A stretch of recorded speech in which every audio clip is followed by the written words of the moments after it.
Yo, what's good, guys? We're back at it again with another MLB The Show 25 video for you guys. And today I'm going to be not only going over all the new content we got today, but also kind of giving you a gut reaction of how good I think each card will be. So if you guys do enjoy the content, like and subscribe.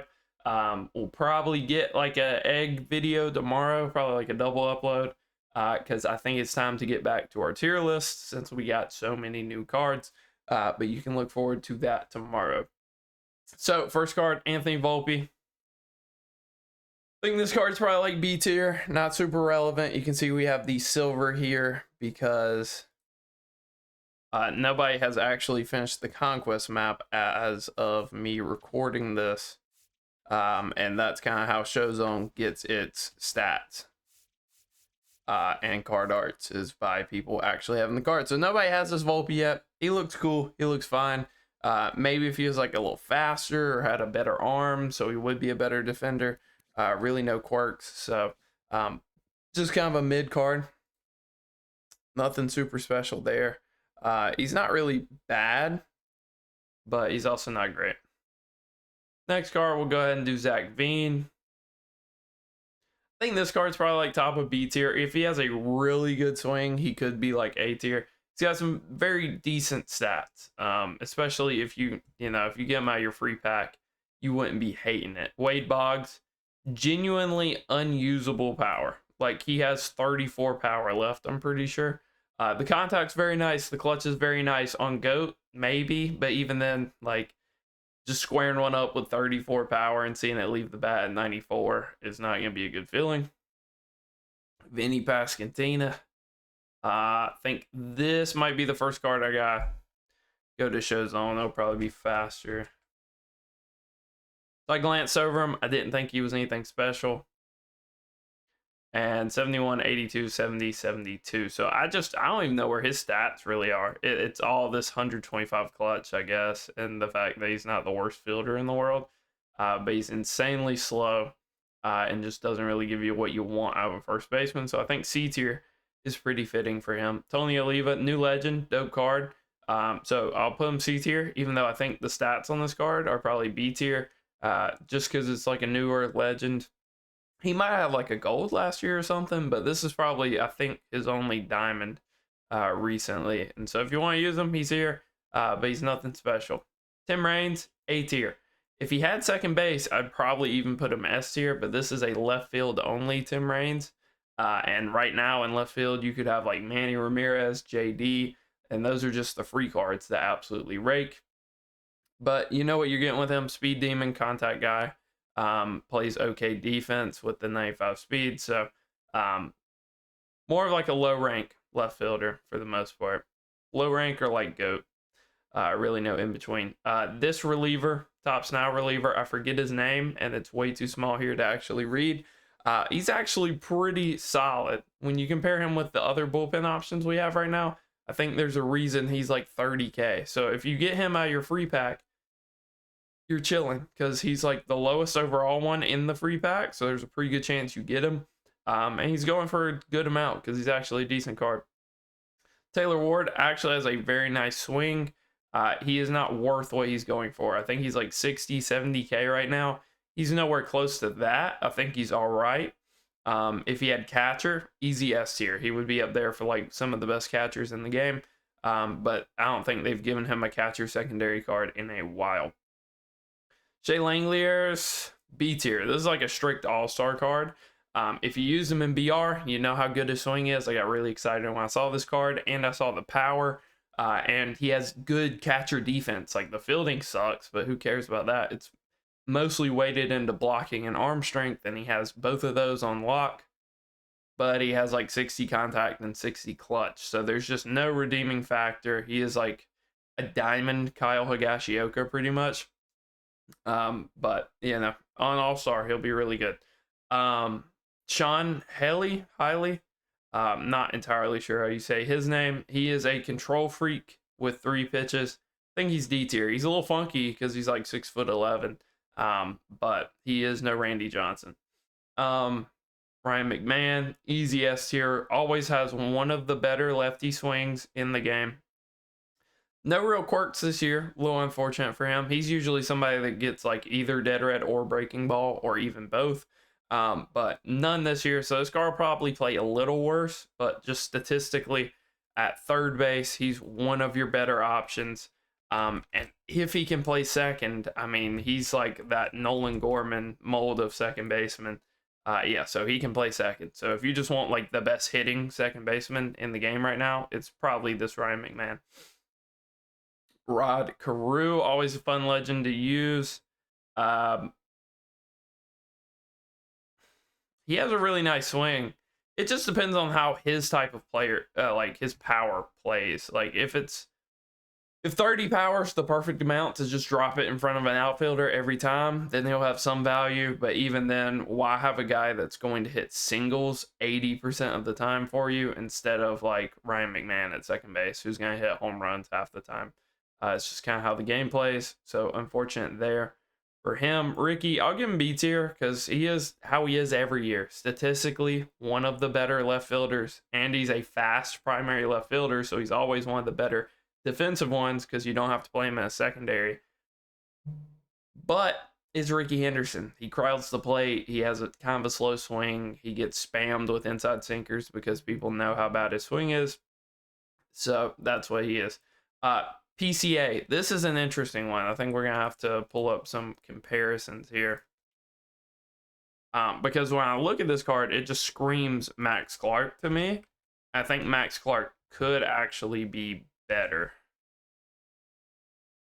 It just kind of depends. Because I know Max Clark isn't as miserable against lefties as PCA is. So you can see 72 for PCA, 78 for Clark, 70, 72, and we closed out. All right, we're back. Wasn't going to make y'all watch that again. So 72, 70, 60.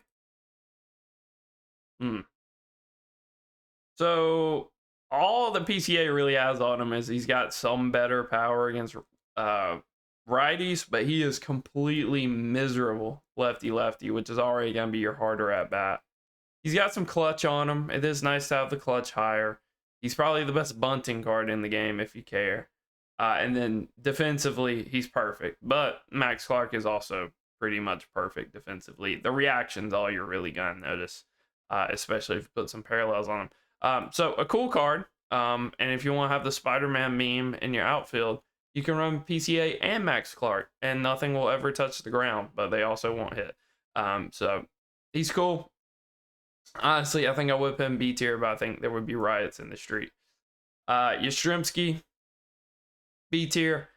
He's basically just a free version of that Raul Ibanez that we got last week. High clutch, righty masher that you can put on your bench. That's what he does, and he's a free version of it.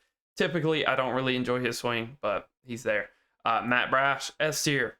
I don't even care if he's actually that good. It could be like a Kendall Graveman situation where he's actually worse than what his stats and his pitch mix suggest. I don't care because we need bullpen help. So I will take every bullpen arm we can get. Another one, Lucas Erceg. Double outlier. His pitches don't complement each other a ton. I believe he has outlier sinker, outlier four seam, which is very nice. Not a lot of cards have that right now. Slider and a circle change. So it's a pretty default pitch mix, but a double outlier is still double outlier. So some people he'll probably be good against. Some people he'll probably suck against. Logan Webb. If you just want a control freak, if you just want a guy that can put it in a corner every single time, he's legitimately one of the better pitchers in the game. I played a guy on my World Series run that used the gold one and put a cutter in a corner every single pitch. So I have no doubt that this one will be the epitome of that. So he should be pretty solid there. Logan O'Hoppe, this is our second card we'll have to go in game for. I think gut reaction's just A tier. He's not going to be anybody's God Squad catcher, I don't think. But he is still a really good budget option. You can see 82, 72, 86, 83. Clutch is a little bit low. Fielding isn't great. He's kind of fast, so kind of got a little Real Muto thing going. Has breaking ball and first pitch. Those are two of the bigger quirks in my opinion. It just kind of depends on his swing. I don't play enough BR. From what I've seen of his IRL swing, I would think it would be pretty solid, but who really knows? So pretty good budget option. I don't think it's going to crack anybody's God Squad for catcher. But if you're on a budget, I think he looks pretty good. Kyron Paris, kind of the same thing. Both Angels kind of have the same thing, where I haven't really used him a ton, but as a second baseman, he's competing with like Glaber for statistically the best second baseman. Just kind of depends on the swing. Glaber swing's pretty nasty, so it's going to be hard to top that. But he's all right.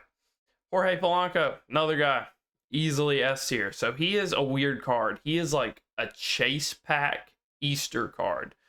So he is significantly rarer than all the other cards.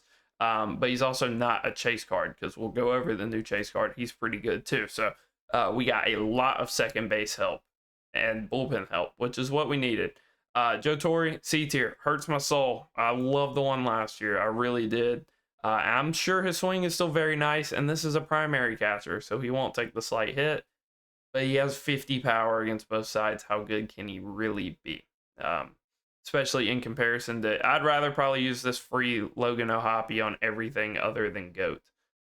So Boyle, the man with the boils, probably just B, C tier. He's a starter. If he was a reliever, I think he'd have a little more value. But as a starter, he's just kind of mid. It's whatever. 4 pitches don't really complement each other a ton. Jeffrey Springs tops out at like 90. Doesn't really have the craziest pitch mix. Also isn't a control freak. So he does not have a lot going for him. Flying Squirrel, Jeff McNeil. He goes in like Boggs categories. Pretty much Boggs and Carew. Except worse than probably both of them.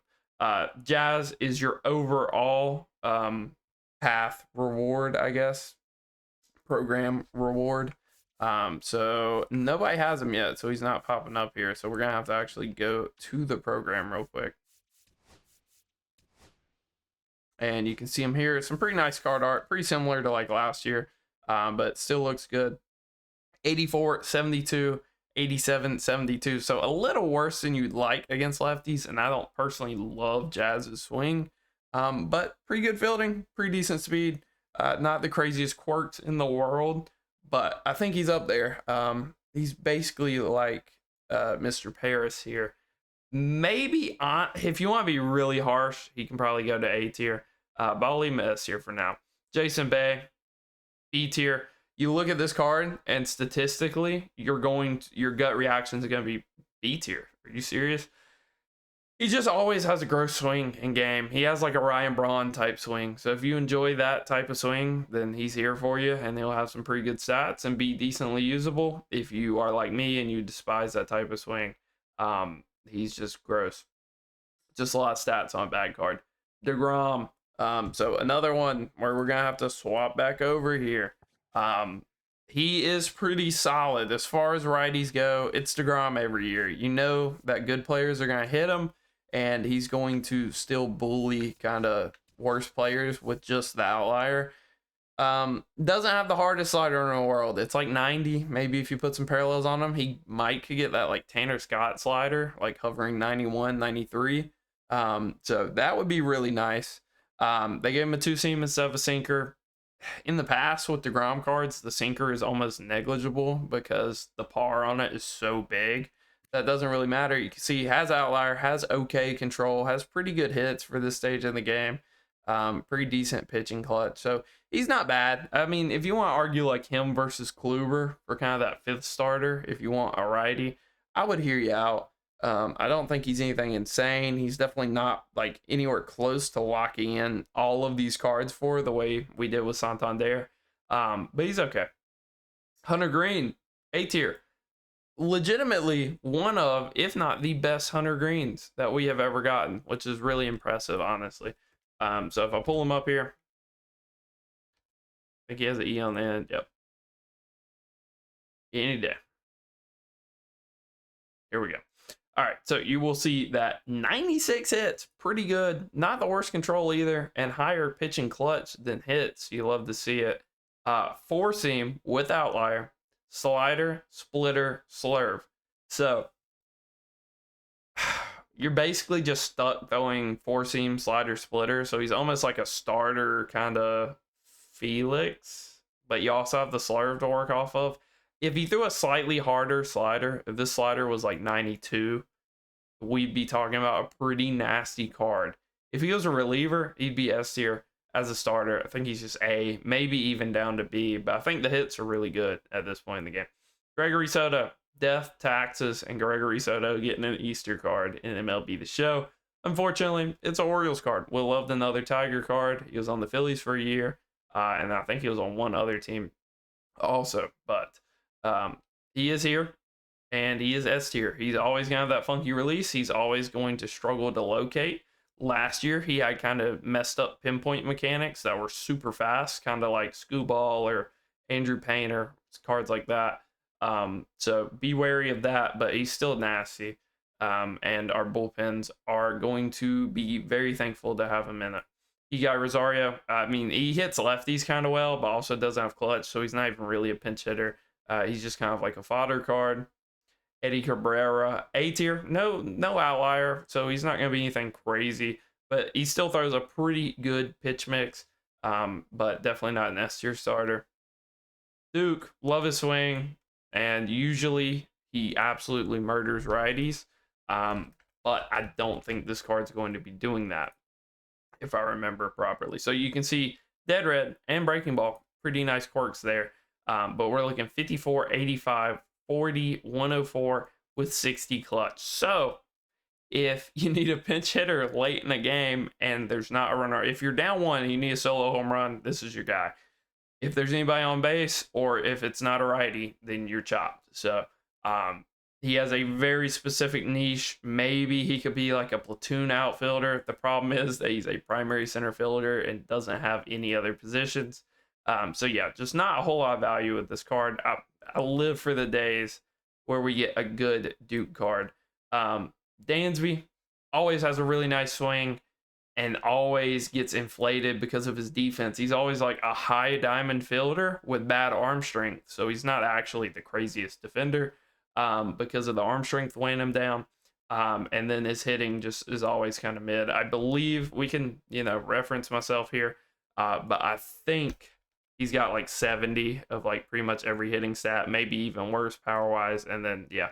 So 103, 70, 70, 72, 81 clutch, 99 fielding, 64 arm strength, good reactions.